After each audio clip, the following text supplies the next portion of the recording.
அனைவருக்கும் வணக்கம். இன்றைக்கி நம்ம வேலை வழிகாட்டி சேனலில் ஒரு முக்கியமான அப்டேட் வீடியோ தான் பார்க்க போகிறோம். அதுக்கு முன்னாடி வேலை வழிகாட்டி சேனலை சப்ஸ்கிரைப் பண்ணிடுங்க. பக்கத்தில் இருக்கக்கூடிய பெல் ஐக்கானில் ஆல் அண்ட் ஆப்ஷன் கிளிக் பண்ணிட்டீங்கன்னா நம்ம போட்ட notification, news update, sentimental videos, test videos எல்லாமே உங்களுக்கு ஒன்றுக்கொன்னே தெரிய வரும்.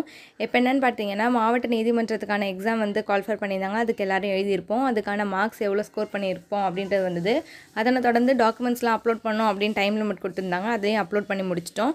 அடுத்து நமக்கு எல்லாருக்கும் என்னென்னா, செலெக்ஷன் லிஸ்ட் எப்போ வரும், அடுத்து இன்டர்வியூ எப்போ இருக்கும் அப்படின்ற டவுட் எல்லாருக்குமே இருக்கும். ஏன்னு பார்த்தீங்கன்னா, விற்பனை வரிக்கான நோட்டிஃபிகேஷன் இருந்தது. அதுக்கு அப்ளை பண்ணியிருந்தவங்களுக்கான செலெக்ஷன் லிஸ்ட் வீடியோ நேற்று போட்டிருந்தோம். அதை பார்க்காதவங்க பார்த்துக்கோங்க. இப்போ நமக்கு என்னென்னா, நம்பகத்தகுந்த வட்டார தகவல் அப்படின்ற ஒன்று வந்திருக்கு. அதை பற்றி நம்ம பார்க்கலாம் அந்த வீடியோவில்.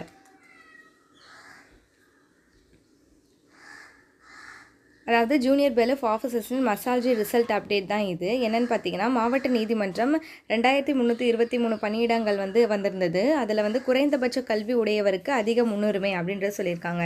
உயர்கல்வி உடைய போட்டியாளர் பின் நாட்களில் ஒரு வேளை நீதிமன்ற பணி நியமனம் பெற்றால் பிற போட்டித் தேர்வில் எழுத அனுமதி பெற வாய்ப்பு குறைவு அப்படின்றத சொல்லியிருக்காங்க. அடுத்து டிஎன்பிஎஸ்சி குரூப் 4 மற்றும் குரூப் 2 பணி நியமனம் முடியும்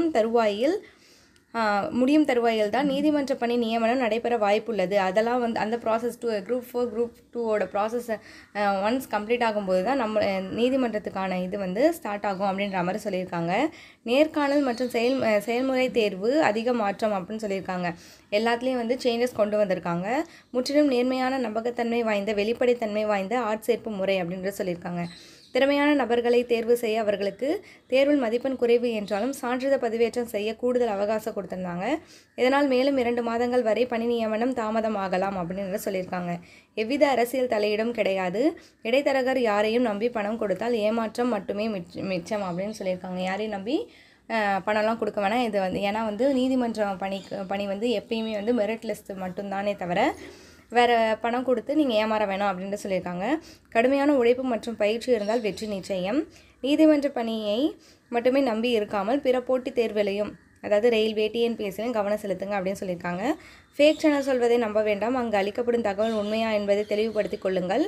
நம்ம சேனலில் ஏதேனும் தவறுகள் இருப்பின் அதை சரியான முறையில் சுட்டி காட்டுங்கள், திருத்திக் கொள்கிறோம். உங்கள் அரசு வேலைக்கானவே எங்கள் லட்சியம் அப்படின்றது சொல்லிக்கிறோம். மாண்புமிகு சென்னை உயர்நீதிமன்ற ஆட்சேர்ப்பு பிரிவுக்கு பல்வேறு சேனல்கள் சொல்கிறார்கள் என்று நீங்களும் ஃபோன் மற்றும் மெயில் மூலம் தொந்தரவு செய்யாதீர்கள். அது மேலும் காலதாமதத்தை ஏற்படுத்தும் அப்படின்ற சொல்லியிருக்காங்க. அடிக்கடி ரெக்ரூட்மெண்ட் செல்லுக்கு கால் பண்ணுறதுனாலையோ மெயில் பண்ணுறதுனாலையோ நமக்கு டிலே தான் ஆகுன்றதை நமக்கு சொல்லிக்கிறோம். இது நமக்கு தகவல் படி தான் நமக்கு இந்த அப்டேஷன் வீடியோ. ஸோ கொஞ்ச நாள் வெயிட் பண்ணி பார்க்கலாம்.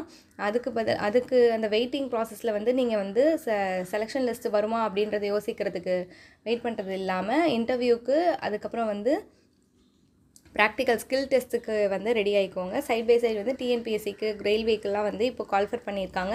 அதுக்கு படிக்க ஆரம்பிச்சிருங்க. ஸோ நம்ம சேனலை சப்ஸ்கிரைப் பண்ணிடுங்க. உங்கள் ஃப்ரெண்ட்ஸ் அண்ட் ஃபேமிலி மெம்பர்ஸ்க்கு மறக்காமல் ஷேர் பண்ணுங்கள், லைக் பண்ணுங்கள். ஏதாவது டவுட்ஸ் இருந்தால் கமெண்ட் பாக்ஸில் கமெண்ட் பண்ணுங்கள். தேங்க்யூ ஃபார் வாட்சிங். தேங்க்யூ.